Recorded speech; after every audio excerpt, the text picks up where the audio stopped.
빌립보서 2장 25절에서 30절 말씀 봉독하겠습니다. 그러나 에바브로디도를 너희에게 보내는 것이 필요한 줄로 생각하노니 그는 나의 형제요 함께 수고하고 함께 군사된 자요 너희 사자로 내가 쓸 것을 돕는 자라.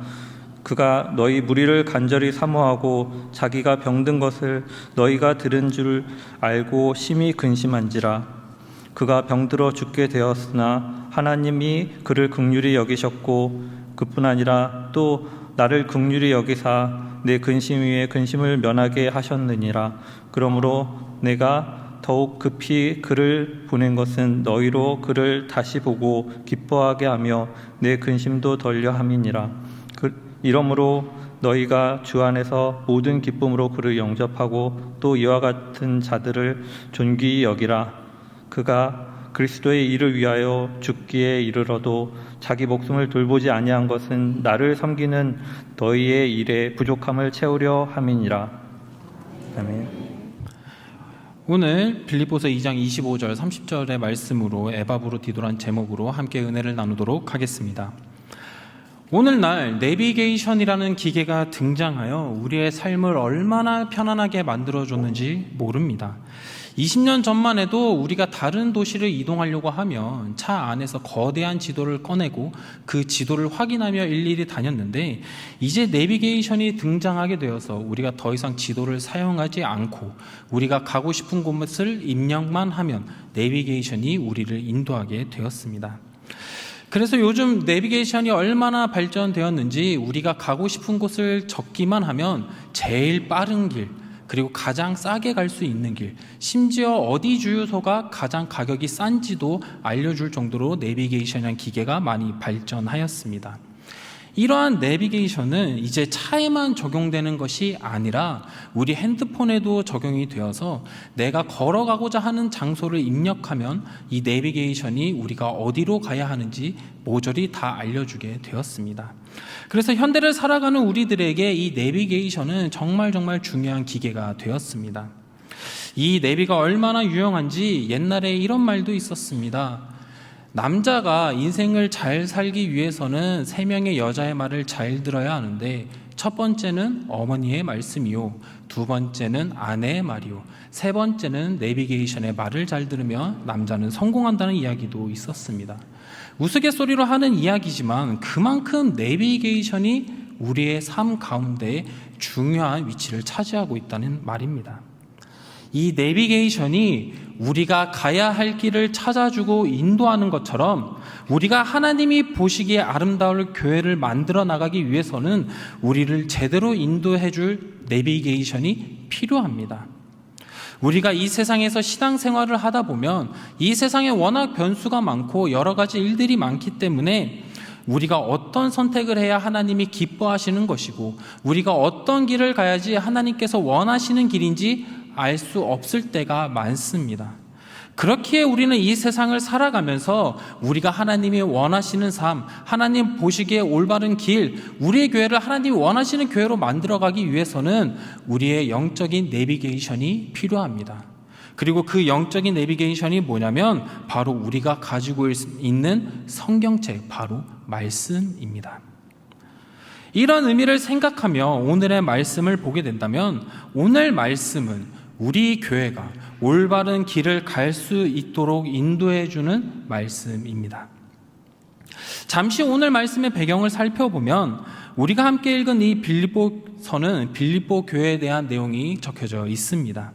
이 빌립보 교회는 처음에 하나님이 보시기에 기뻐하시는 교회, 올바른 길을 가는 교회였지만 시간이 지나 변하게 되었습니다. 그래서 바울은 이 빌립보 교회를 향해 권면한 말씀이 이 빌립보서인데요. 오늘 우리가 읽은 이 앞절의 내용들을 보면 바울은 빌립보 교회를 향해 이렇게 얘기합니다. 빌립보 교인들이여, 복음에 합당하게 생활해야 합니다. 그리고 기쁨을 충만하게 해야 합니다. 그리고 그리스도의 마음을 품어서 구원을 이루어야 합니다 라고 바울은 이야기하고 있습니다. 이 말씀을 다시 정리하면 바울은 하나님께서 기뻐하시는 교회가 되기 위해서는 우리들은 복음에 합당한 삶을 살아야 합니다. 그리고 우리는 하나님의 기쁨을 충만케 해야 합니다. 그리고 우리들은 그리스도의 마음을 품어 구원을 이뤄야 합니다라고 바울은 이야기하고 있습니다. 바울이 이러한 권면을 하고 곧바로 에바브로디도의 말씀이 나옵니다. 그렇기에 오늘 말씀을 묵상해 보면 이 성경의 문맥상 하나님의 기뻐하시는 삶을 살아가는 것은 이런 것인데, 이렇게 사는 사람이 바로 누구냐? 에바브로디도이다라고 말씀을 해주는 듯한 느낌을 줍니다. 그리고 이 빌립보서는 빌립보 교회에 문제가 생겨 올바른 교회의 방향성을 위해 기록된 말씀이기 때문에 다시 정리해서 보면 빌립보서 앞부분에서 예수님을 믿는 자들이라면 이렇게 살아야 하는데 그렇게 살고 있는 사람이 바로 에바브로디도이고, 우리의 신앙 공동체가 올바르고 건강한 모습을 만들어가기 위해서는 에바브로디도와 같이 살아가야 합니다라는 이야기를 하고 있는 것이 오늘의 말씀입니다. 그렇다면 오늘 말씀에 등장하고 있는 에바브로디도가 어떤 사람이었는지에 대해서 먼저 살펴보도록 하겠습니다. 이 에바브로디도라는 이름에는요, 이방신인 비너스와 그리고 헌신하다라는 뜻이 합쳐진 말로서 이 에바브로디도라는 말은 비너스의 헌신한 사람이다라는 뜻을 가지고 있습니다. 우리가 이름을 통해 알 수 있듯이 이 에바브로디도는요, 처음부터 하나님을 믿던 사람이 아닙니다. 우리가 알고 있던 모태신앙이 아니라 이교도, 그러니까 이방신을 믿었던 사람이었습니다. 그러나 에바브로디도는요, 복음을 듣고 예수님을 믿게 되었습니다. 이 예수님을 믿은 에바브로디도는요, 믿음이 잘 성장해서 하나님의 충성된 일꾼이 되었습니다. 또한 에바브로디도는 하나님 나라의 확장을 위해서 누구보다 열심히 사역하고 동역했던 자입니다. 그렇게 이 에바브로디도는 바울이 로마 감옥에 갇혀 있을 때 바울이 필요한 물품을 전달하기 위해서 빌립보에서 로마까지 2000km나 되는 거리를 홀로 이동했던 사람이 에바브로디도였습니다. 다시 말씀으로 돌아오면 바울은 이런 에바브로디도를 통해서 그리스도인으로서 살아야 하는 방향성과 건강한 교회를 세우기 위한 방법을 동시에 말하는 것이 오늘의 말씀입니다. 바울은요, 이러한 에바브로디도와의 관계에 대해서 세 가지로 묘사합니다. 25절의 말씀에 나타나 있는데요, 우리 함께 25절의 말씀을 읽도록 하겠습니다. 25절의 말씀입니다. 시작. 그러나 에바브로디도를 너희에게 보내는 것이 필요한 줄로 생각하노니 그는 나의 형제요, 함께 수고하고 함께 군사된 자요, 너희 사자로 내가 쓸 것을 돕는 자라. 이 25절의 말씀을 헬라어 원문으로 찾아보면 바울은요, 에바브로디도를 향해 이렇게 나열합니다. 에바브로디도는 나의 형제입니다. 그리고 나와 함께 동력자, 돕는 사람입니다. 그리고 에바브로디도는요, 나와 함께 군사된 자입니다 라고 25절을 통해 바울은 이야기합니다. 바울은요, 에바브로디도와 함께 건강한 교회 공동체를 만들어가기 위한 모습을 세 가지로 이야기하는 것입니다. 첫 번째는 형제가 되어야 합니다. 두 번째는 동역자가 되어야 합니다. 세 번째는 함께 군사가 되어야 합니다. 바울은요, 우리가 건강한 교회 공동체를 세우는데 첫 번째로 형제가 되어야 할 것을 이야기합니다. 이 형제라는 말은 형과 동생을 아우르는 말로 원래는 성별 관계없이 자매, 언니, 동생에게 모두 쓰는 말이 형제였습니다. 우리 일상에서 형제라고 하는 말을 워낙 자주 사용하는 말이기 때문에 형제에 대해서 특별히 고민하거나 깊게 생각해 본 적은 거의 없으실 것입니다. 그렇기에 잠시 형제의 특징에 대해서 살펴보도록 하겠습니다. 한 가지 질문을 드리겠습니다. 형제는요, 우리가 선택할 수 있습니까? 아니면 태어날 때부터 주어진 것입니까?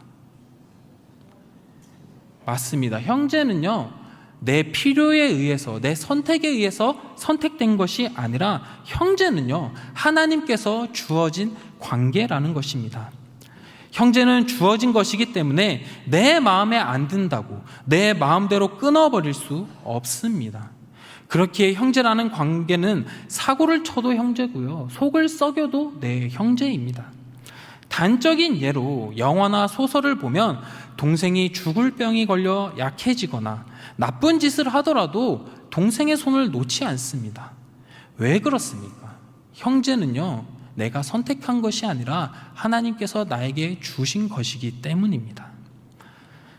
이러한 형제의 특징이 있기 때문에 바울은요, 에바브로디도를 향해 이야기합니다. 에바브로디도는요, 나의 형제입니다.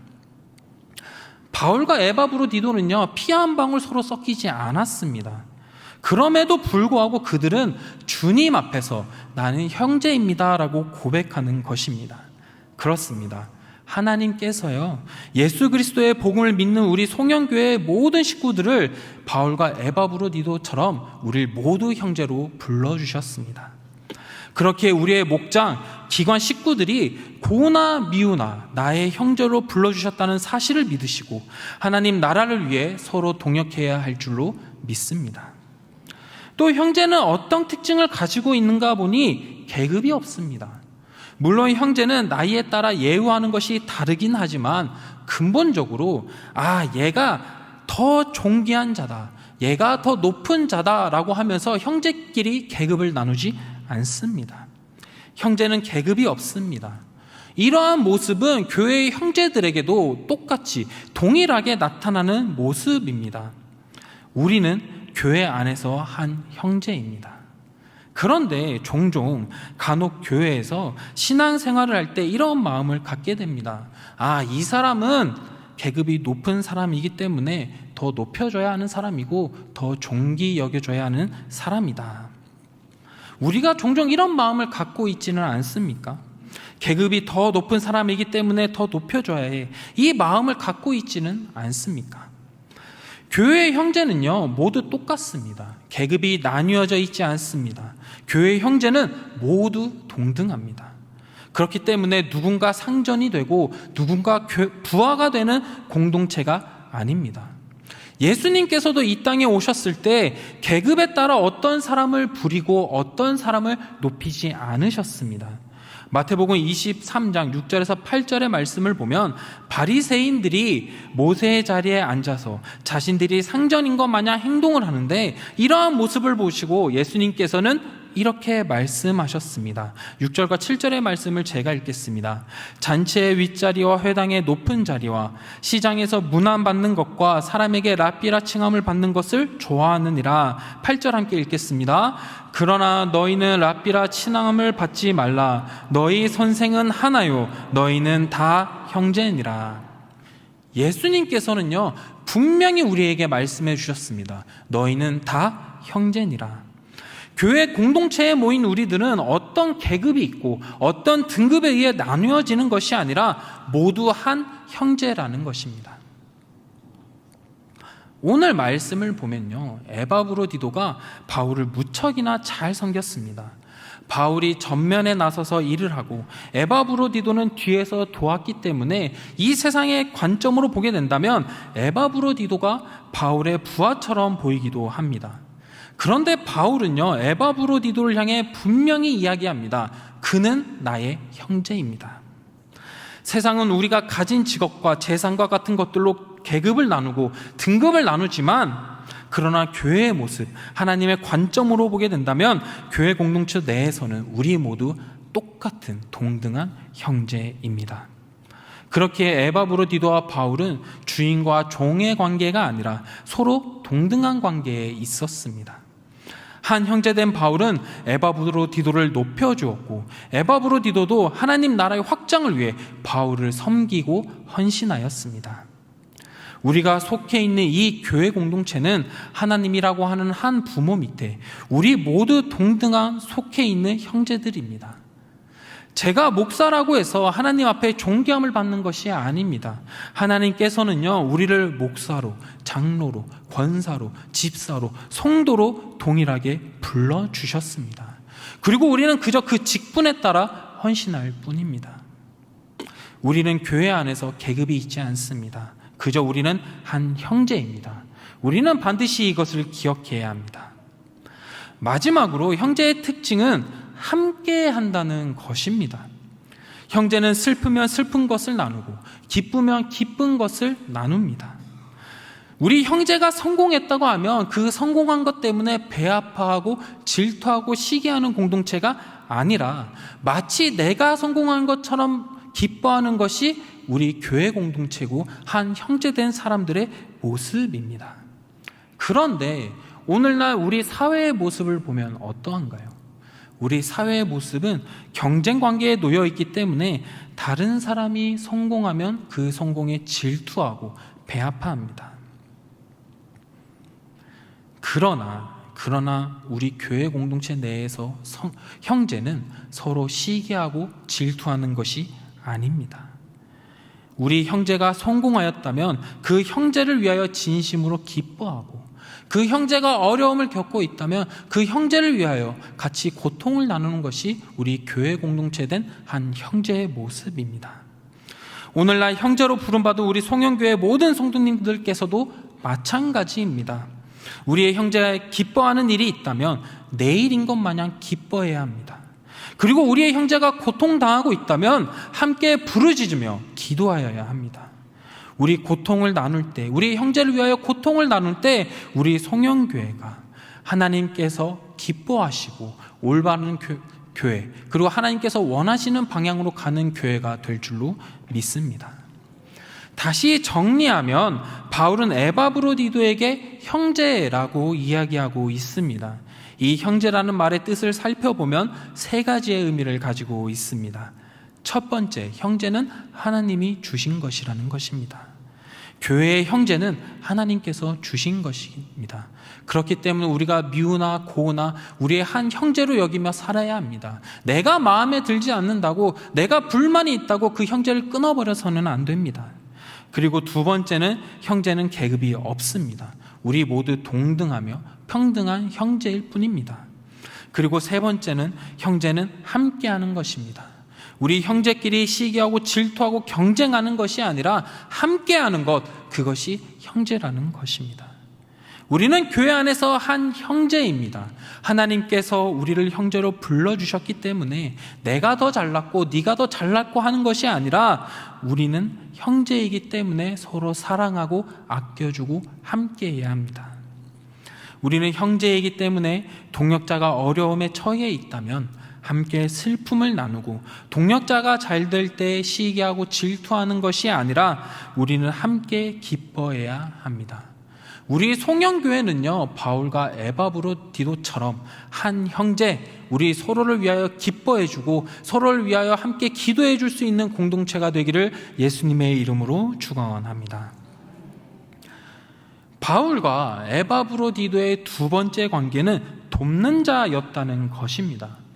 바울은요, 에바브로디도를 향해 한글 성경에서는 함께 수고하고라고 부르고 있습니다. 이 함께 수고하고라는 단어를 헬라 원문으로 살펴보게 되면 수네르고스라는 단어로 나타나게 됩니다. 이 수네르고스라는 단어는 헬라어로 다시 번역해 보면 동력자, 돕는 자라는 뜻을 가지고 있는 단어입니다.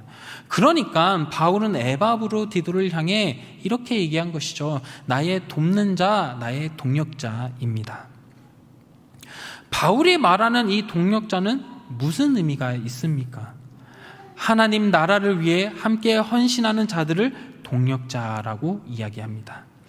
이 동력자라고 부르는 것은 차별하지 않고 평등한 관계에서 하나님의 나라를 위해 일을 하는 자라는 것을 분명히 이야기하고 있는 단어입니다.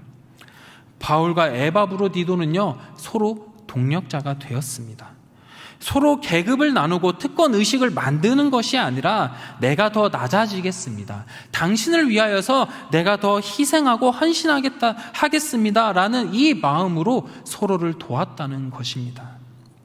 이러한 마음이요, 우리에게도 있어야 합니다.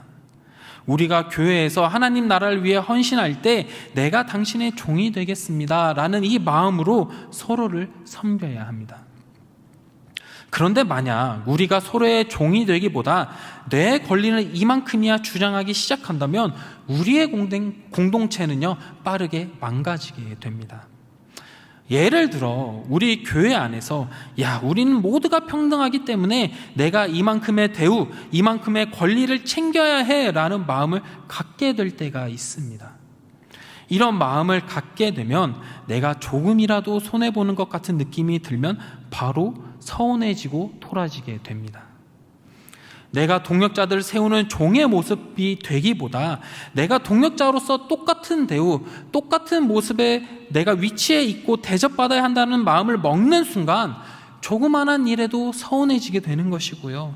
조그만한 일로 내 마음이 상하게 됩니다. 그리고 그러한 마음들은 빠르게 공동체를 무너뜨리게 됩니다. 우리가 동력자의 마음을 갖게 된다는 것은 에바브로디도처럼 서로의 종이 되어 서로 세워주는 자의 마음이 되어야 한다는 것입니다. 에바브로디도는 바울이 사역하는 데 있어서 그림자처럼 뒤에서 수많은 도움을 주었던 사람입니다. 이런 에바브로디도는요, 내가 낮아지겠습니다.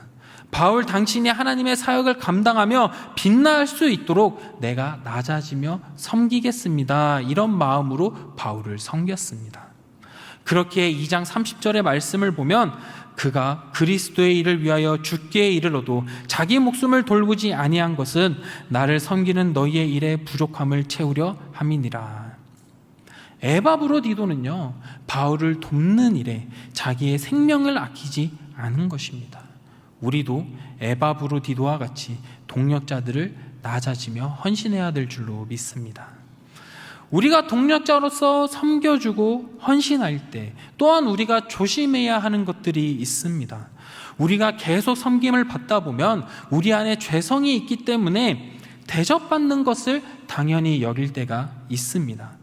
이러한 섬김을 받을 때 바울 또한 빌립보서 2장 17에 보면 이렇게 이야기를 합니다. 함께 읽도록 하겠습니다. 만일 너희의 믿음의 재물과 섬김 위에 내가 나를 전제로 드릴지라도 나는 기뻐하고 너희 무리와 함께 기뻐하리니.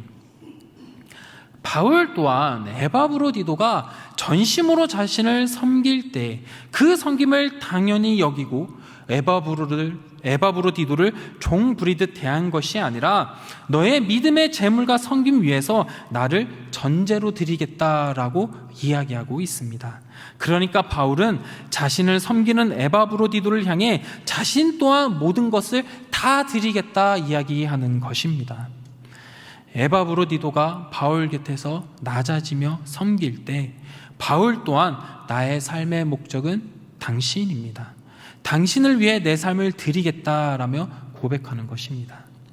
이 말씀을 통해 우리가 알 수 있는 것은 에바브로디도와 바울은 서로 돕는 자였습니다. 그리고 서로를 위해 종이 되고 서로를 위해 더 낮아지며 서로를 위해 섬겼다는 것입니다. 그렇습니다. 우리 교회가 하나님이 보시기에 기뻐하는 교회가 되기 위해서는 우리는 서로 평등히 돕는 자, 동력자가 되어 서로를 위해 더 낮아지며 섬겨야 한다는 것입니다. 우리는 모두 평등한 동력자입니다. 그리고 돕는 자입니다. 그렇게 우리는 자신의 모든 것을 비워내야 합니다. 내가 나의 동력자들을 위해서 자존심도 비워내고 내가 대접받고 싶어하는 마음도 비워내고 내가 마음대로 행동하고 싶은 이 마음도 비워낼 때, 그리고 종으로서 서로를 섬길 때, 그리고 돕는 자가 될 때, 그제서야 우리 교회는 성경에 말씀하는 대로 우리는 하나님의 말씀 뜻대로 살아가는 공동체가 되어질 수 있습니다. 우리가 서로를 위해 돕는 자가 될 때 바울과 에바브로디도와 같은 관계를 누리게 될 것이고 우리 교회는 어느 교회보다 더 하나님의 기쁨의 교회가 될 줄로 믿습니다. 25절을 다시 살펴보면 바울은 에바브로디도를 향해 함께 군사된 자라고 이야기합니다. 군사라고 하면 군인을 이야기하는 것입니다. 군인은 어떤 사람인가요? 군인은 어떠한 하나의 목표를 가지고 그 목표를 이루기 위해 목숨을 걸고 싸우는 사람을 군인이라고 이야기합니다. 그러니까 군인이라고 하는 것은 두 가지의 의미를 가지고 있습니다. 첫 번째는 하나의 목표를 위해 움직인다는 것입니다. 군인은 적과 전투에서 싸워 승리해야 되는 사명을 가지고 있는 사람들입니다. 형제는 서로의 관계를 나타내는 말이라면 군인된 자라는 뜻은 바울과 에바브로디도는 하나의 확실한 목표를 가지고 있었다는 것입니다. 이들이 가지고 있는 하나의 확실한 목표는 무엇일까요? 바로 하나님의 나라를 확장하는 것에 대한 목표를 가지고 있었습니다. 바울과 에바브로디도는 하나님 나라 확장을 위해 목숨을 걸고 제일 앞장서서 영적 전투를 함께 치렀습니다. 여기서 말하는 하나님의 나라는 일반적으로 우리가 생각하는 나라들과는 다릅니다. 하나님의 나라는 하나님의 통치가 닿는 곳이면 그곳이 하나님의 나라입니다. 그러니까 하나님의 통치가 닿으려면 어떻게 해야 될까요? 하나님의 통치가 닿기 위해서는 한 사람이 하나님의 말씀대로 살아갈 때 그 사람은 하나님의 통치가 닿은 것이고요. 그 사람이 있는 곳이 하나님의 나라가 되는 것입니다. 다시 정리하면 하나님의 나라의 확장이라고 하는 것은 하나님을 믿고 하나님의 통치에 따라 사는 사람들이 늘어나는 것이 하나님 나라의 확장입니다. 이 바울과 에바브로디도에게는 하나의 목표가 있었는데 그 목표가요, 바로 하나님의 나라의 확장, 바로 하나님을 믿는 사람들이 늘어나도록 복음을 전도하는 것이 이들의 하나의 사명이었습니다. 그리고 바울과 에바브로디도는요, 이 사명을 위해서 정말 부단히 애를 썼습니다. 그리고 바울이 에바브로디도에게 군인이라고 말한 두 번째 의미는 함께 목숨을 걸고 싸운 전우라는 것입니다. 전쟁을 겪은 사람들의 증언을 들어보면 내 동료가 살아야 내가 살 수 있기 때문에 동료를 포기하지 않습니다. 동료를 구하기 위해서라면 자신의 안위를 생각하기보다 다른 동료를 위하여 희생하고 헌신합니다. 우리는 이런 군인들의 우정을 전우애라고 이야기합니다. 군인들이 이렇게 목숨을 걸고 싸우게 되면 그들 안에 전우애가 생기게 되는데요. 그리고 이 전우애가 생길 때 서로의 등을 지켜주며 목숨을 걸고 싸울 수 있게 됩니다. 그렇기 때문에 이 전우애는요, 아주 헌신적인 우정이고 헌신적인 마음입니다. 바울과 에바브로디도 또한 하나님 나라를 위해 목숨을 걸고 싸울 때 그들의 마음속에서도 전우애가 꽃 피었습니다. 그렇기에 에바브로디도는요, 바울을 섬기다가 자신의 목숨을 잃을 뻔하기도 하였고, 바울도 감옥 안에서 여러 어려움이 있었음에도 불구하고 자신을 위해 헌신하는 에바브로디도를 위해 자신의 모든 것을 전제로 드릴 수 있노라라고 이야기합니다. 그렇습니다. 우리도 신앙생활을 할 때 바울과 에바브로디도처럼 우리는 전우가 되어야 합니다. 우리의 목장 식구들, 우리의 기관 식구들이 나의 전우가 되어야 합니다. 그리고 우리는 하나님 나라의 확장이라는 그 사명을 위하여서 우리는 서로 헌신하고 영적 싸움을 이어나가야 합니다. 내 권리, 내 감정을 앞세우지 않고 우리는 서로를 위해 배려하고 헌신해야 합니다.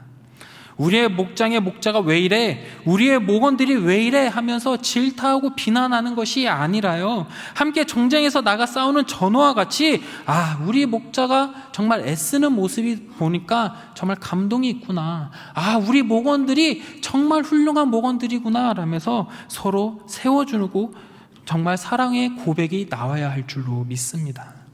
우리가 교회에 나와 예배드리고 그리스도인으로 살아간다는 것은 이러한 선한 목적을 가지고 선한 싸움을 이어나가는 것입니다. 우리가 함께 싸울 때 정말 간절한 마음으로 서로를 귀하게 여겨야 합니다. 오늘 계속해서 나타나는 바울과 에바브로디도가 이런 전우의 관계였습니다. 물론 실수도 많고 어려움도 많았겠지만 이 둘은요, 하나님 나라의 확장을 위해 누구보다도 헌신하였습니다. 우리 송영교회도요, 하나님께서 주신 많은 사명들이 있습니다.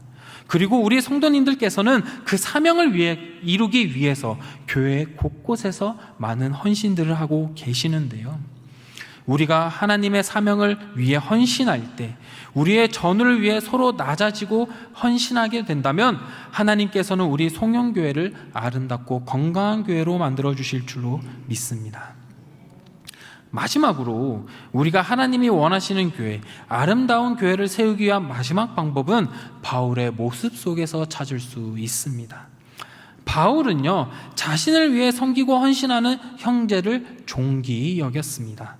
29절의 말씀을 보면 바울은 이렇게 이야기합니다. 29절의 말씀을 함께 읽도록 하겠습니다. 이러므로 너희가 주 안에서 모든 기쁨으로 그를 영접하고 또 이와 같은 자들을 존귀히 여기라. 바울은요, 빌립보 교회를 향해 에바브로디도와 같은 사람을 존귀히 여겨라 라고 이야기하고 있습니다. 에바브로디도는요, 정말 자신이 가진 모든 것을 통하여서 바울과 빌립보 교회를 위하여 동력했던 사람입니다. 그리고 자신의 목숨을 걸면서도 자신은 낮아지고 헌신하였습니다. 그리고 이러한 섬김을 받은 바울은 그것을 당연시 여기지 않았습니다. 바울은 섬김을 받을 때 자신을 섬겨준 그 에바브로디도를 더 존귀히 여겼습니다. 그렇습니다. 오늘날에도 우리가 신앙생활을 하면 우리가 예배 드릴 수 있도록 정말 많은 사람들이 헌신하고 도와줍니다. 우린 그런 형제들을 만났을 때 그런 헌신을 당연시 여겨서는 안 됩니다. 우리를 위해 헌신해주는 그 형제들을요, 우리는 더욱더 존귀히 여겨야 합니다. 세상은 돈이 많고 힘이 세고 가진 것이 많은 사람들을 존귀히 여기지만 우리가 존귀히 여겨야 할 분은 이렇게 이름도 없이 그저 형제들을 위해 교회를 섬기시는 그분들을 존귀히 여겨야 합니다. 세상에서 사람들이 전혀 주목하지 않더라도 평생 한결같은 마음으로 종처럼 섬기신 그분들을 높이고 존귀히 여겨야 합니다. 바울은 이것을 알았기 때문에 에바브로디도를 존귀히 여기고 더 높여주었습니다. 이런 마음이 우리에게도 동일하게 있기를 소망합니다. 이제 말씀을 마치고자 합니다. 바울은 에바디도의 모습을 통해 예수님을 믿는 사람은 에바브로디도처럼 살아야 하고 에바브로디도처럼 살 때 교회가 살아나고 회복된다는 것을 이야기하고 있습니다. 그렇게 우리는 에바브로디도와 바울과 같이 서로 형제가 되어야 합니다. 내 주변에 있는 목장 식구들, 기관 식구들이 하나님께서 내게 주신 형제야 라는 믿음을 가지셔야 합니다. 그리고 그 형제를 위하여서 함께 기쁨을 나누고 고통을 나누셔야 합니다. 그리고 우리는 그들을 위해 돕는 자가 되어야 합니다. 서로 자신을 낮추며 내 형제들이 성공할 수 있도록, 내 형제들이 하나님 안에서 승리할 수 있도록 우리는 헌신하며 돕는 자가 되어야 합니다. 그리고 우리는 군사가 되어야 합니다. 교회에 모인 형제들은 하나님의 나라라는 확장이란 사명 안에서 선한 싸움을 이어나가게 됩니다.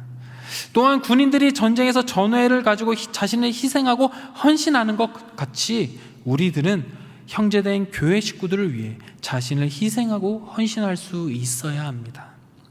우리가 서로 형제될 때, 서로 돕는 자 될 때, 서로 함께 군인이 될 때 우리는 바울과 에바브로디도가 경험했던 은혜를 우리도 동일하게 경험할 수 있게 될 것입니다.